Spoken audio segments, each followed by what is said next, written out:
அனைவருக்கும் வணக்கம். இந்த பதிவில் நாம் பார்க்கவிருப்பது இளையராஜாவின் ஜாதகம்.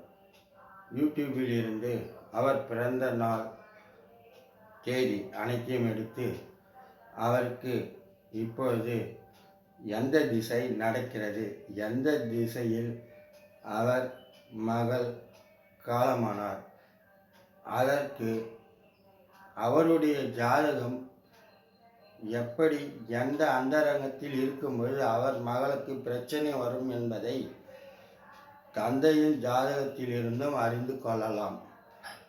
அதை உங்களுக்கு இந்த ஜாதகத்தின் மூலம் விளக்க உள்ளேன். பவதாரணி அவர் மகள் பெயர்.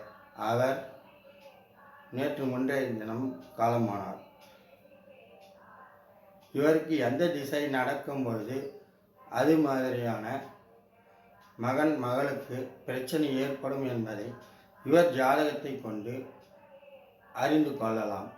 அதை இந்த பதிவில் நீங்கள் பார்த்து தெரிந்து கொள்ளுங்கள். இளையராஜாவின் பிறந்த தேதி ஜாதகம் 2/6/1943 அன்று இளையராஜா பிறந்தார். நேரம் 6:40 காலை.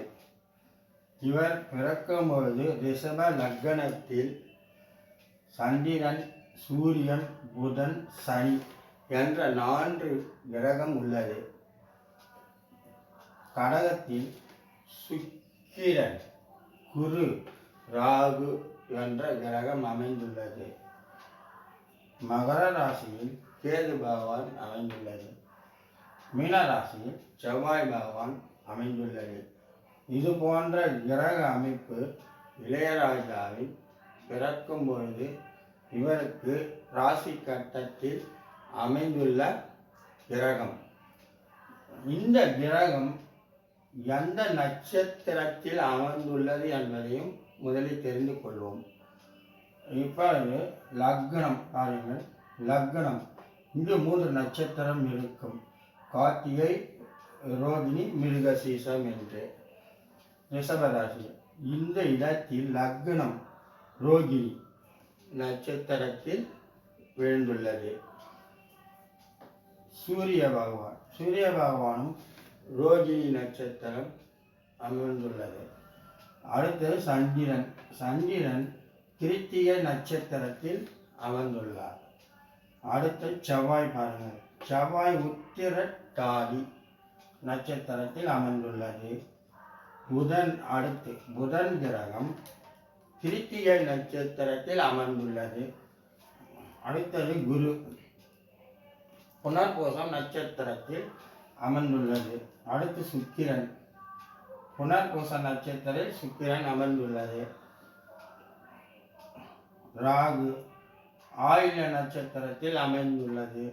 சனி பகவான் ரோகிணி நட்சத்திரத்தில் அமர்ந்துள்ளது. கேது அவிட்ட நட்சத்திரத்தில் அமர்ந்துள்ளது. இது எல்லாம் இந்த கிரகங்களுக்கு கால் கொடுத்த நட்சத்திரம். இப்பொழுது நீங்கள் இவருக்கு பிறக்கும் பொழுது சூரியன் இருப்பு மகாதசையில் 1 வருடம் 5 மாதம் 13 நாட்கள் சூரிய தசையில் இவர் பிறந்துள்ளார். இங்கே பாருங்கள். லக்னம் ரோகிணியில் ரோகிணி சந்திரன் உச்சம் அடைந்துள்ளது. இந்த வீட்டிற்கு அதிபதி சுக்கிரன். கடகத்திற்கு சந்திரனும் சுக்கிரனும் இடமாறியுள்ளன. பாருங்கள், பரிவர்த்தனை பெற்று உள்ளன. இந்த வீட்டில் இவரும் பரிவர்த்தனை யோகம் அமைந்துள்ளது. சந்திரன் உச்சம் சுக்கிரன் குரு நட்சத்திரத்தில் குரு உச்சம் பெற்று உள்ளார். இவருக்கு சந்திரன், குரு போன்ற 2 உச்சம் பெற்ற கிரகம் அமைந்துள்ளது.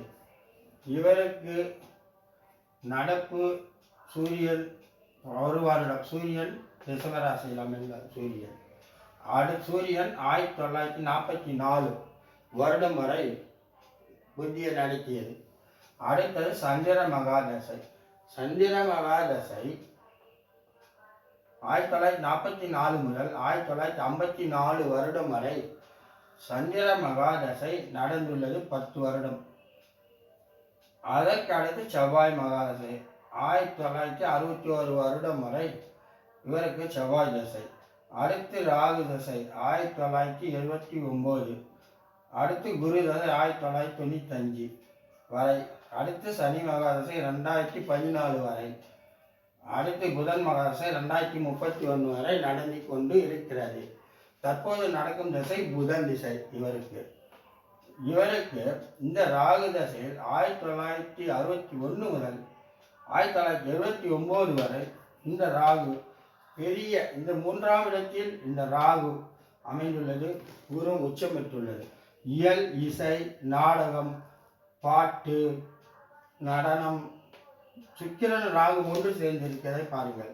கலைத்துறையில் இவர்கள் மேல்மேலும் புகழடைவார்கள்.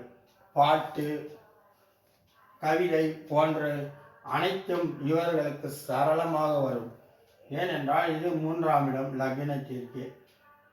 ராகு புதன் திசையில் அமர்ந்து புதன் புத்தி லக்னத்துக்கு 2ஆம் இடமும் 5ஆம் இடமும் புதனுக்குரிய ஆதிபத்தியம். ஆதலால் ராகு புதன் ஆதிபத்தை கொண்டு உள்ளதால் புதன் தேவையான கல்வி, வித்தை, பாட்டு போன்றவை இவைகளில் பெரும் புகழும் அடைவார்கள் என்பதை நாம் புரிந்து கொள்ள வேண்டும். ஆதலால் இவர் அனைத்து பாடல்களையும் பாடி உலகம் புகழ் பெற்றவராக திகழ்கின்றார். இப்பொழுது பாருங்கள். அடுத்து சுக்கிரன் 3, குரு, ராகு இது அனைத்து 3ஆவது இடம். அதெல்லாம் அவருக்கு பேர் புகழும் கிடைத்தது என்பதை நாம் பார்த்துவிட்டோம். அவர் எப்படி புகழ் அடைந்தார் என்பதை. இப்பொழுது நடப்பது லக்னம் 5ஆம் இடம் பாருங்கள். புதன் லக்னத்தில் அமைந்துள்ளது. அடுத்தது பாருங்கள் சனி பகவான் 9ஆம் இடம். 5ஆம் இடமும் 9ஆம் இடம் லக்னத்திலே அமைந்ததால் பேரும் புகழும் மேன்மேலும் அடைய வேண்டுமென்றால் இது போன்று லக்னத்தில் அமை வேண்டும். 5, 9, 1, 5, 9 என்ற மூல தெளிவான வீடுகள் அனைத்தும் ஒரே இடத்தில் சேர்ந்துள்ளதால் கிரகங்கள் இவர் பெரிய புகழை அடைந்தார் என்பதை தெரிந்து கொள்ள வேண்டும். 1, 5, 9 என்பது மூல தெளிவான வீடுகள். அடுத்து நாம் பார்க்கவிருப்பது ஏன் இப்பொழுது என்ன திசை நடக்கிறது இளையராஜா அவர்கள் தற்பொழுது ஏன் இது மாதிரியான மகளுக்கு துன்பம் ஏற்பட்டது, இறந்தார் என்பதை எப்படி அறிந்து கொள்வது இவருடைய ஜாதகத்தை என்பதை தெரிந்து கொள்ளலாம். இப்பொழுது பாருங்கள். லக்னம் இவருக்கு நடப்பது புதன் 2031 வரை புதன் நடக்கிறது. நடப்பு திசை பாருங்கள். புதன் மகாதிசை, புத்தி செவ்வாய், அந்தரங்கம் சுக்கிரன். நன்றாக பாருங்கள். புதன் நடப்பு திசை, புத்தி செவ்வாய், அந்தரங்கம் சுக்கிரன். 5ஆம் இடம். 5ஆம் இடத்தின் ஆதிபத்தியம் புதன் பாருங்கள். 5ஆம் இடத்திற்கும் 2ஆம் இடத்திற்கும் லக்ன 1ஆம் இடத்திற்கும் அவர்தான் பொறுப்பு. அவர் புதன் 5ஆம் இடம். மகன், மகள், பூர்வ புண்ணியம் அனைத்தும் இதில் அடங்கியுள்ளது. அன்பு, காதல் அனைத்தும் இந்த 5ஆம் இடத்தில் அடங்கியுள்ளது. மகன், மகள் அனைத்தையும் இந்த வீடுதான் சொல்லும். இப்போது இவருக்கு புதன் திசை நடக்கிறது. புதன் 5ஆம் வீட்டை குறிக்கிறது. ஆதலால் இப்பொழுது புதன் இந்த வீட்டில் இருந்து புதன் அவர் செய்ய வேண்டிய பூர்வ புண்ணிய விஷயங்களை செய்து கொண்டிருக்கிறார். ஆதலால் புதன் திசை இங்கே பாருங்கள் 5 மகன் மகள்களை குறிக்கும். மகள்களுக்கு இப்போது நோய் வந்து இருக்கிறது என்றால் இந்த புதன் திசையில் பிரச்சனை உருவாகிவிட்டது என்பதை புரிந்து கொள்ளலாம். புதன் செவ்வாய் பாருங்கள். செவ்வாய் சனி பகவான் நட்சத்திரத்தில், செவ்வாய் உத்திரம் சனி பகவான் நட்சத்திரம். சனி லக்னத்திலே அமைந்திருக்கிறது. லக்னத்திலே சனி அமைந்திருக்கிறது. இந்த செவ்வாய் பாருங்கள், செவ்வாய் புத்தி லக்னத்திலிருந்து செவ்வாய் பாருங்கள் 7ஆம் வீட்டிற்கும் அவர்தான், 11ஆம் வீட்டிற்கும் அவர்தான், 12ஆம் வீட்டிற்கும் அவர்தான் செவ்வாய்.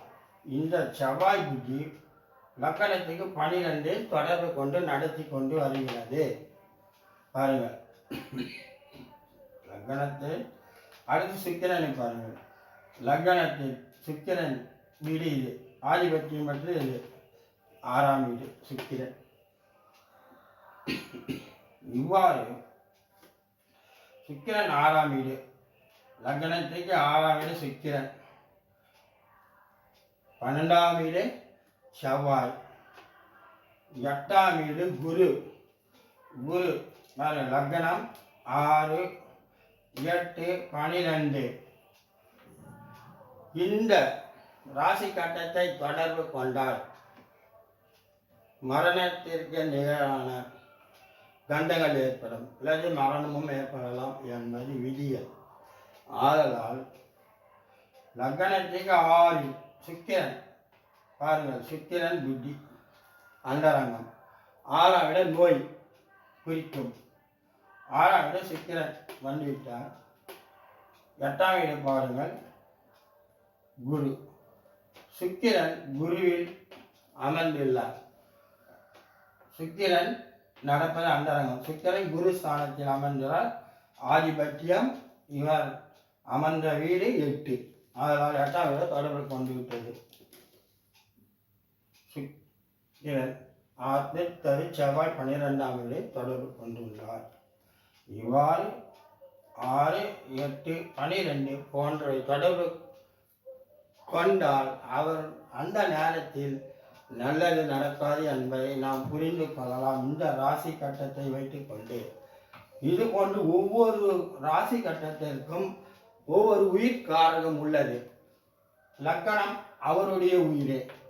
அது மாதிரி 5ஆம் இடம் மகன் மகள், 9ஆம் இடம் தந்தை, 4ஆம் இடம் தாய். இது போன்ற உயிர் காரங்கள் உள்ளதால் அந்த இடத்தில் எந்த கிரகம் நடக்கிறது. இப்பொழுது கோச்சாரத்தில் கேது பகவான் இங்கு உள்ளார். நன்றாக பார்த்தீங்கன்னா கோச்சாரத்தை பற்றி இப்போது பேசுகிறேன். 5ஆம் இடத்தில் கோச்சாரத்தில் கேதுவும் சேர்ந்து விட்டது.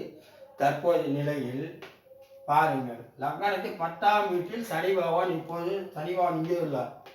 லக்னத்துக்கு 10ஆம் வீடு சனி பகவான், இது கர்மஸ்தானம். ஆதலால் இங்கே கேது பகவானும் இங்கு கர்மஸ்தானம் போன்றவை சேர்ந்ததால் இவருக்கு கர்மம் பண்ண வேண்டிய, உயிர்காரகத்திற்கு கர்மம் பண்ண வேண்டிய விதி ஏற்பட்டுள்ளது என்பதை இதன் மூலம் நாம் தெரிந்து கொள்ளலாம். இது மாதிரியான அவர்களுக்கு எந்த திசை நடக்கிறது, ஒவ்வொரு உயிர்காரகமும் அவர்களுக்கு ஏற்றாற்போல் பார்த்து தெரிந்து கொள்ளலாம். அவரவர் ஜாதகத்தில் அவருடைய ஜாதகமும் பார்த்து தெரிந்து கொள்ளலாம். தாய், தந்தை, மகன், மகள் போன்ற சுற்றத்தாரின் அனைத்து ராசி கட்டத்திலும் உள்ளது. அவர்களை பற்றியும் ஒரே ஜாதகத்தில் இருந்து புரிந்து கொள்ளலாம் என்பதை இதன் மூலம் நாம் அறிந்து கொள்ளலாம் என்பதை உங்களுக்கு தெளிவுபடுத்துகிறேன். உங்களுக்கு இது போன்ற பல வீடியோக்களை கொடுத்து கொண்டு வருகிறேன். திருமணம், குழந்தை பிறப்பு, படிப்பு போன்ற அனைத்திற்கும் வீடியோக்களை நான் தந்து கொண்டிருக்கிறேன். அனைத்து வீடியோக்களும் நீங்கள் பார்த்து உங்கள் சந்தேகம் ஏதேனும் இருந்தால் கமெண்ட் செக்ஷனில் கமெண்ட் பண்ணி உங்களுக்கு தேவையானதை நீங்கள் கேட்டு அறிந்து கொள்ளலாம். ஜாதகருக்கு எந்த ஜாதகம் பார்க்க வேண்டும் என்பதை அவர்கள் வாட்ஸ்அப் மூலம் தொடர்பு கொண்டு அவர்கள் தேவையான ஜாதக கருத்துக்களை அறிந்து கொள்ளலாம் என்பதை இதன் மூலம் தெரிவித்துக் கொள்கிறேன். வணக்கம்.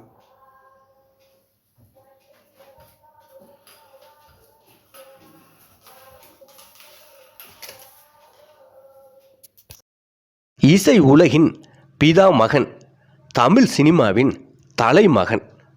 சினிமாவின் ஆரம்ப காலகட்டத்திலிருந்து தியாகராஜ பாகவதரிலிருந்து எம்ஜிஆர், சிவாஜி கணேசன், முத்துராமன், ஜெமினி கணேசன் என பல பெரிய ஹீரோக்கள் நடித்த படங்கள் என்றால் தியேட்டரில் ரசிகர்கள் கூட்டங்கும் நிரம்பி வழியும். ஆனால் அதற்கு பிறகு இடையில் பல ஆண்டுகள் ஒரு இசையமைப்பாளருக்கு பெயரை போஸ்டரில் பார்த்ததும் தியேட்டரில் ரசிகர்கள் குவிந்தார்கள் என்றால் அது இவர் இசைக்காகத்தான். தன் இசை மூலம் பல திரைப்படங்களை வெற்றி படங்களாக மாற்றியவர். ஒவ்வொரு இசைக்கும் உயிர் கொடுத்து உலகம் முழுவதும் இருக்கும் ரசிகர்களை தன் இசைக்கு உயிராக்கியவர். ஆரம்ப காலத்தில் அன்னக்கிளி உன்ன தேடுது பாடல் மூலம் யார் இந்த இசையமைப்பாளர் என அனைவராலும் தேடப்பட்டவர்.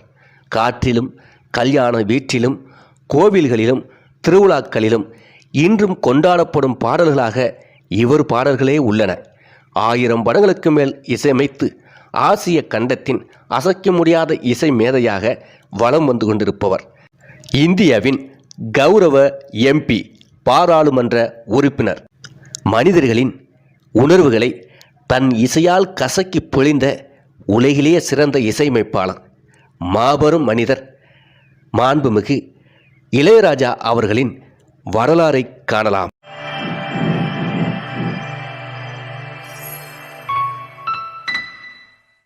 இசைஞானி இளையராஜா அவர்கள் 1943ஆம் ஆண்டு ஜூன் 2ஆம் தேதி தேனி அருகில் பண்ணைபுரம் கிராமத்தில் பிறந்தார்.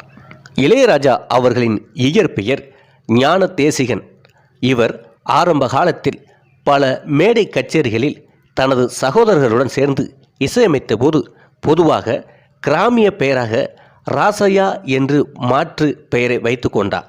தேனி மாவட்டத்தில் உள்ள பண்ணைபுரத்தில் ராமசாமி, சின்னத்தாய் ஆகியோருக்கு 2வது மகனாக பிறந்தார். சிறு வயதிலேயே ஹார்மோனியம் வாசிப்பதிலும் கிட்டார் வாசிப்பதிலும் தேர்ச்சி பெற்றார். 1962ஆம் ஆண்டிலிருந்து 1968ஆம் ஆண்டு வரை இவருடைய சகோதரர்கள் மூவருடன் இந்தியாவில் உள்ள பல இடங்களுக்கு நாடக குழுவோடு சென்று சுமார் 20,000 கச்சேரிகளிலும் நாடகங்களிலும் பங்கு கொண்டார். பின்பு 1969ஆம் ஆண்டு தன் 26ஆம் வயதில் திரைப்படங்களுக்கு இசையமைக்கும் ஆர்வத்தில் சென்னை வந்தார். சென்னையில் தன்ராஜ் மாஸ்டர் என்பவரிடம் மேற்கத்திய பாணியில் பியானோ கருவியையும் கித்தார் கருவியினையும் வாசிக்க கற்றுக்கொண்டார். பின்னர் லண்டனில் உள்ள டினிடி இசைக்கல்லூரியில் கிளாசிக் கித்தார், அதாவது ஹையர் லோக்கல் என்று சொல்வார்கள், தேர்வில் தங்கப்பதக்கம் பெற்றார். பிறகு 1976ஆம் ஆண்டு அன்னக்கிளி என்ற திரைப்படத்தில் இசையமைப்பாளராக அறிமுகமானார். தமிழின் நாட்டுப்புற இசையினை அதன் தரம் குறையாமல் வழங்கினார்.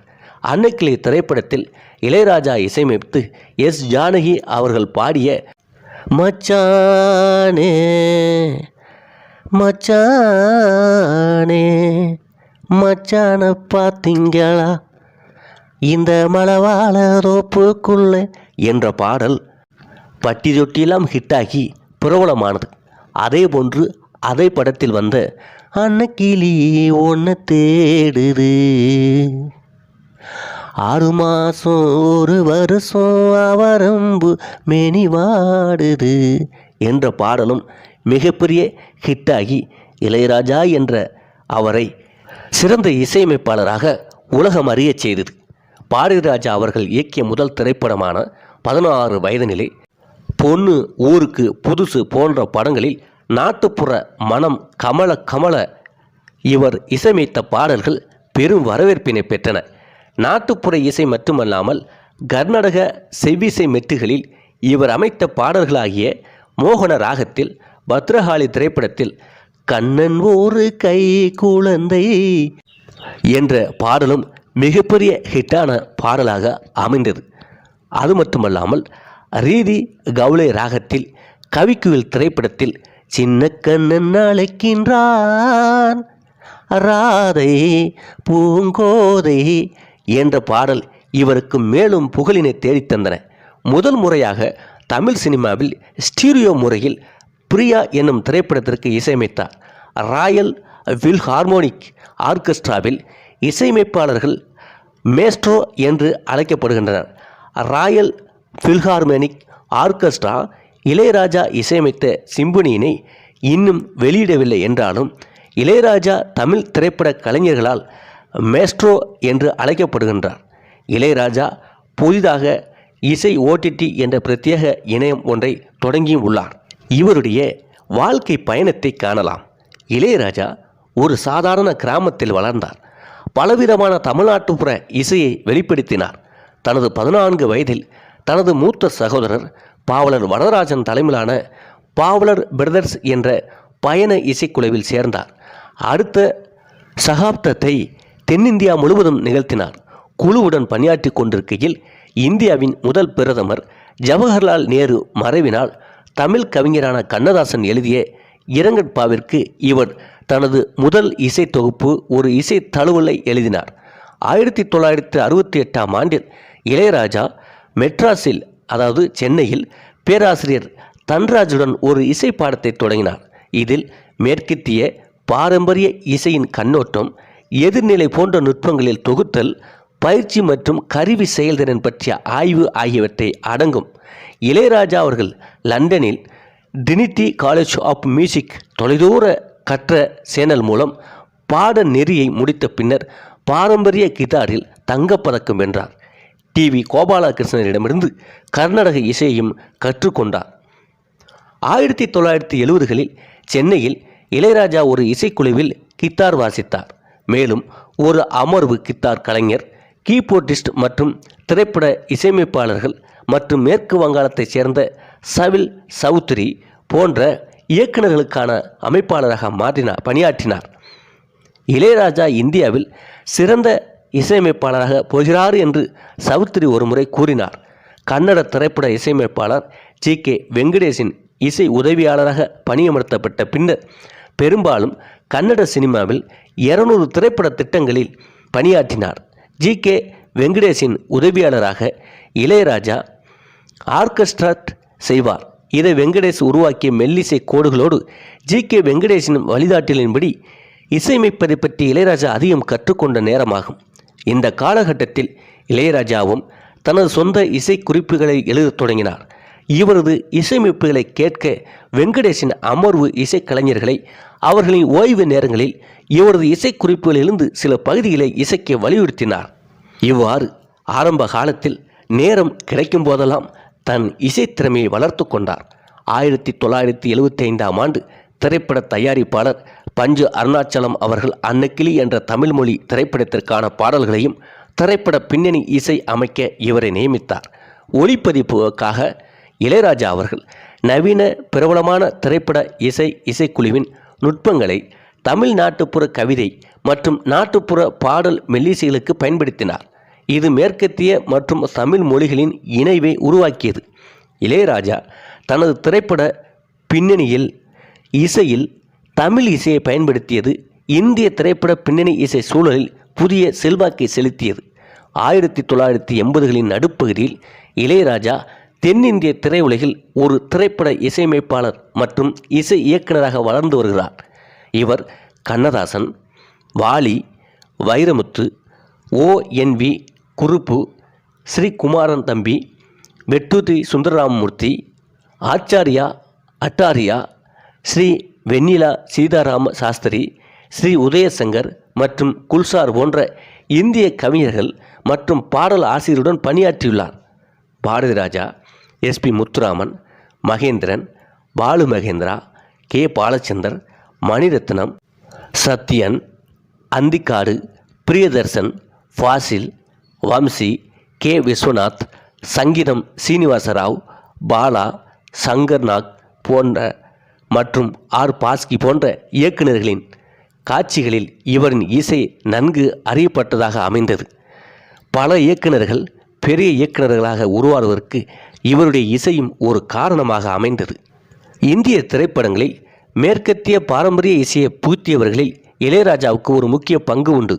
தமிழக முன்னாள் முதல்வர் மு. கருணாநிதி அவர்களால் இளையராஜாவிற்கு இசை ஞானி என்ற பட்டம் சூட்டப்பட்டது. இவர் பெரும்பாலும் மேஸ்ட்ரோ என்று குறிப்பிடப்படுகிறார். இது லண்டனின் ராயல் ஃபில்ஹார்மோனிக் இசைக்குழுவால் வழங்கப்பட்ட மதிப்புமிக்க தலைப்பு. இந்திய திரைப்பட இசையில் மேற்கத்திய பாரம்பரிய இசை கருவியின் மற்றும் சாரம் ஏற்பாடுகளை பயன்படுத்திய ஆரம்பகால இந்திய திரைப்பட இசையமைப்பாளர்களில் ஒருவர். இது படங்களுக்கான ஒலிகளின் சிறந்த ஒலியை உருவாக்க இவரை அனுமதித்தது. மேலும் இவரது கருப்பொருள்கள் மற்றும் பின்னணி இசை இந்திய திரைப்பட பார்வையாளர்களிடையே கவனத்தையும் பாராட்டையும் பெற்றது.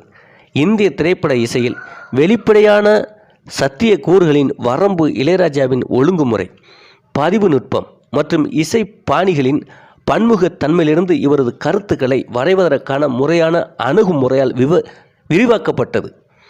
1986ஆம் ஆண்டில் விக்ரம் தமிழ் திரைப்படத்தில் கணினி மூலம் திரைப்பட பாடல்களை பதிவு செய்ய முதல் இந்திய இசையமைப்பாளராக இளையராஜா அதை செய்தார்.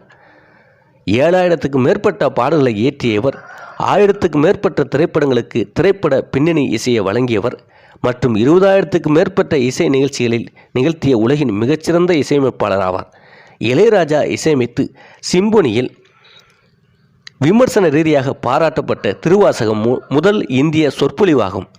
இசையமைப்பாளர் பி. கிரீனின் கூற்றுப்படி, இளையராஜாவின் பலவிதமான இசைப்பாணிகளை பற்றிய ஆழமான புரிதல், ஒருங்கிணைந்த ஒத்திசைவான இசை அறிக்கைகளில் மிகவும் மாறுபட்ட இசை முரண்களை இணைத்து ஒத்திசைவான இசையை உருவாக்க அவர் அனுமதித்தது.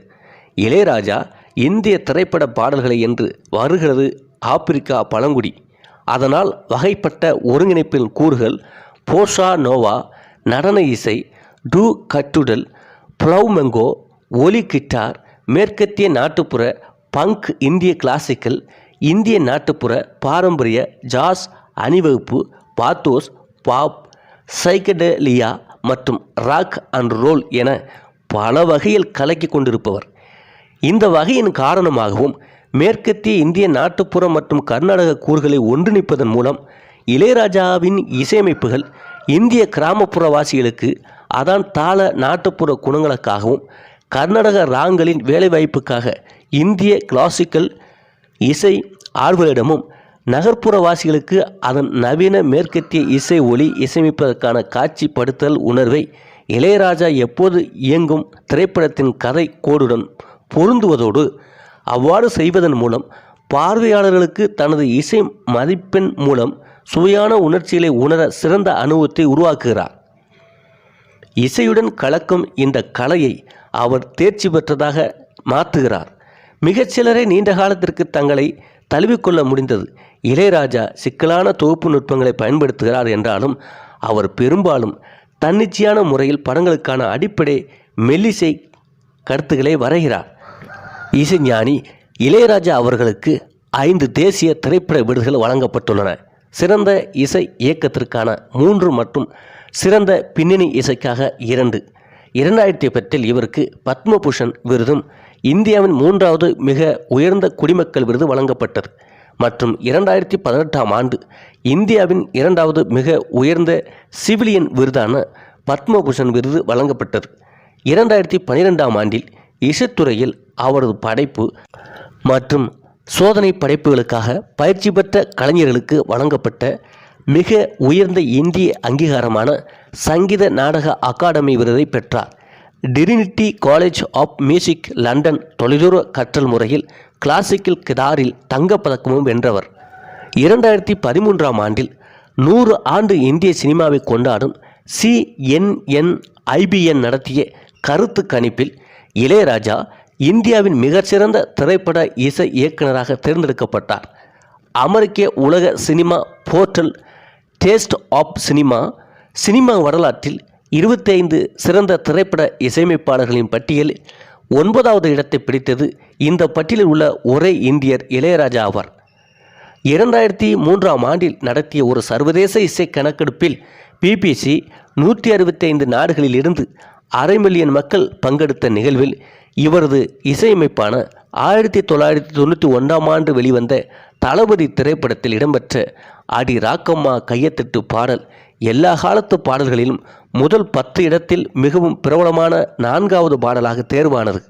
இவ்வாறு தமிழ் சினிமாவில், ஏன் இந்திய சினிமாவில், ஏன் ஆசிய கண்டம் தாண்டி உலக அளவில் சிறந்த இசையமைப்பாளராக இளையராஜா திகழ்ந்து வருகின்றார். இளையராஜா அவர்கள் ஒரு நிறுவனத்திற்கான தனது முதல் இசையமைப்பில் 2019இல் இந்துஸ்தான் கோகோ கோலா பானங்களுக்காக ஒரு கீதத்தை ஏற்றினார். இந்தியாவில் பெங்களூரில் நடைபெற்ற 1996 உலக அழகி போட்டி போன்ற நிகழ்வுகளுக்கு இளையராஜா இசையமைத்துள்ளார். 1996 இந்தியா 24 ஹவர்ஸ் என்ற ஆவணப்படத்திற்கு இசையமைத்தார். இளையராஜா அவர்கள் பஞ்சமுகி என்று பிரபலமாக அறியப்படும் ஒரு புதிய கர்நாடக ராகத்தை கண்டுபிடித்தார். இது இசைத்துறையில் அவரது குறிப்பிடத்தக்க படைப்புகளில் ஒன்றாக கருதப்படுகிறது. இந்தியாவில் தயாரிக்கப்பட்ட முதல் ஸ்டீரியோஸ்கோபிக் 3D திரைப்படமான 1984 மலையாள மொழி மைடியர் குட்டிச்சாத்தானின் பின்னணி இசை மற்றும் பாடல்கள் இவரால் இசைக்கப்பட்டது. 1987 வெளிவந்த நாயகன் திரைப்படத்திற்கான பாடல்களை உருவாக்கினார். இது இந்திய திரைப்படமான டைம்ஸ் பத்திரிகையால் எல்லா நேரத்திலும் 100 சிறந்த திரைப்படங்களில் ஒன்றாக தேர்ந்தெடுக்கப்பட்டது. இவர் இந்தியாவின் அதிகாரப்பூர்வ பட்டியல்களில் ஆஸ்காருக்கு தகுதியான சுவாதி முத்தியம் 1986 படம், நாயகன் 1987 வெளிவந்த படம், 1992 வெளிவந்த தேவர் மகன், 1990 வெளிவந்த அஞ்சலி, 1997 வெளிவந்த குரு, 2000 வெளிவந்த ஹேராம் போன்ற திரைப்படங்களுக்கு இசையமைத்திருக்கிறார். இந்த திரைப்படங்கள் எல்லாம் ஆஸ்கார் விருதுக்கு தகுதியான திரைப்படங்களாக இருக்கின்றன. மற்றும் இந்திய கலை திரைப்படத்திற்கான அடூர் கோபாலகிருஷ்ணனின் ஃபிப்ரெஸ்கி பரிசு வென்ற நிழல் குத்து 2002 இந்த படம் வெளிவந்தது. இந்த திரைப்படத்திற்கும் இசையமைத்தார். கோவிட்-19 பெருந்தொற்றுகளுக்கு மத்தியில் கணிசமாக பணியாற்றி வரும் காவலர்கள், இராணுவர் மற்றும் மருத்துவர்கள், செவிலியர்கள், காவலாளிகள் போன்றவர்களுக்கு அஞ்சலி செலுத்துவதற்காக 2020 மே மாதம் அவர் பாரத் பூமி என்ற தலைப்பில் ஒரு பாடலை இயற்றினார். இந்த பாடலை பிரபல பின்னணி பாடகர் எஸ்.பி. பாலசுப்ரமணியம் பாடச் செய்தார்.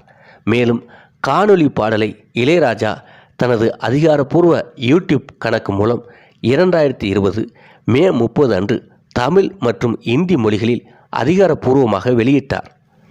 ஒரு இசை நிகழ்ச்சியின் போது தனது ஸ்டூடியோவில் அல்லது மேடையில் ஒரு பாடலை இசையமைக்கும் போது இளையராஜா தனது பழைய ஹார்மோனியத்தை இன்றும் பயன்படுத்துகிறார். இவர் தனது வாழ்க்கையில் 7000க்கும் மேற்பட்ட பாடல்களை உருவாக்கியுள்ளார். 1986 ஆண்டில் விக்ரம் படத்திற்காக கணினி மூலம் இந்திய திரைப்பட பாடல்களை பதிவு செய்த முதல் இந்திய இசையமைப்பாளர் இளையராஜா ஆவார். அகாடமி விருது பெற்ற இசைக்கலைஞர் ஏ.ஆர். ரகுமான் இளையராஜாவின் குழுவில் ஒரு பியானோ கலைஞராகத்தான் பணியாற்றினார். மேலும் அவரது குழுவில் கிட்டத்தட்ட 500 திரைப்படங்களுக்கு பணிபுரிந்தார். இசையமைப்பாளர் சலீல் சௌத்ரி ஒரு முறை இளையராஜா இந்தியாவில் சிறந்த இசையமைப்பாளராக மாறப்போகிறார் என்று நான் நினைக்கிறேன் என்று கூறியுள்ளார். இயக்குனர் ஆர்.கே. செல்வமணி தனது செம்பருத்தி படத்திற்காக 1992 ஆண்டு இளையராஜா வெறும் 45 நிமிடங்களில் 9 பாடலுக்கு இசையமைத்துள்ளார். இது ஒரு பதிவு என்று கூறுகிறார். ஆர்.டி.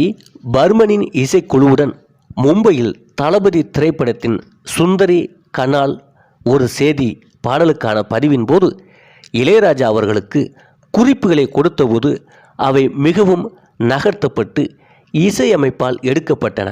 இதனால் அனைத்து இசை கலைஞர்களும் பிரமிப்புடன் கைகளை தட்டினார்கள்.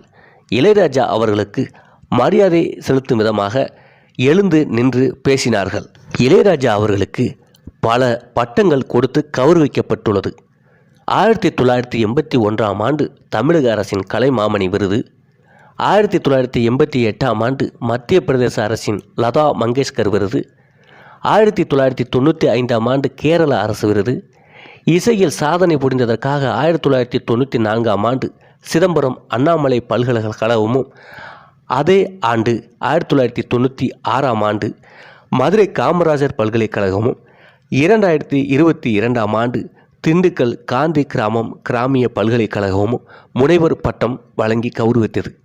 2010 ஆண்டு பத்மபூஷன் விருது, 2018 ஆண்டு பத்மபூஷன் விருது என பல விருதுகளை பெற்றார். இளையராஜா இந்திய அரசின் இசைக்கான தேசிய விருதினை 5 முறை பெற்றுள்ளார்.